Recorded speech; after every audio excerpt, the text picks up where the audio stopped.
کیا آپ جانتے ہیں کہ ایک بادشاہ ایسا بھی گزرا ہے جو اپنے ہی خواب سے کانپ اٹھا تھا؟ کہانی کیا ہے آئیے سمجھتے ہیں۔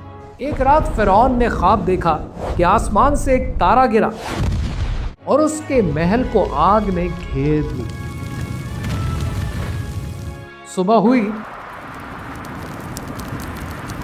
تو اس نے اپنے نجومی بلائے اور انہوں نے کہا، ایک بچہ پیدا ہوگا جو تیری سلطنت کو مٹا دے گا۔ فرعون کے چہرے پر خوف اور غصہ چھا گیا۔ اس نے حکم دیا، بنی اسرائیل کے سب لڑکے قتل کر دو اور عورتوں کو زندہ چھوڑ دو۔ یوں زمین ماؤں کے آنسوؤں سے بھر گئی۔ معصوم بچوں کی چیخیں فضا میں گونجتی رہی۔ کچھ وقت گزرا تو درباریوں نے عرض کیا، اے بادشاہ، اگر سب لڑکے مار ڈالے گئے تو ہمارے کام کون کرے گا؟ فرعون نے غرور سے کہا، 1 سال قتل کرو، اگلا سال چھوڑ دو۔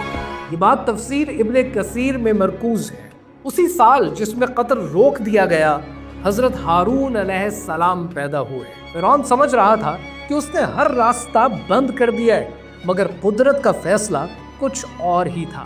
اسی سال قتل کا حکم تھا اور اسی سال حضرت موسیٰ علیہ السلام پیدا ہوئے۔ اللہ نے حضرت موسیٰ علیہ السلام کی ماں کے دل میں الہام ڈالا، جب خوف محسوس کرو تو اسے دریا میں ڈال دو، ہم اسے واپس لوٹائیں گے اور اسے رسول بنائیں گے۔ صندوق دریا میں بہتا رہا اور جا لگا فرعون کے محل کے کنارے۔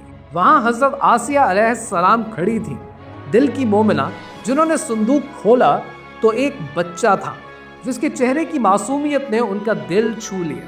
انہوں نے کہا، یہ بچہ میری آنکھوں کی ٹھنڈک ہے، اسے قتل نہ کرو، شاید یہ ہمیں فائدہ دے یا ہم اسے اپنا بیٹا بنا لیں۔ فرعون خاموش ہو گیا اور وہی بچہ جس کے قتل کا حکم تھا اسی کے گھر میں پالا گیا۔ پاسباں مل گئے کعبے کو صنم خانے سے۔ God works in mysterious ways۔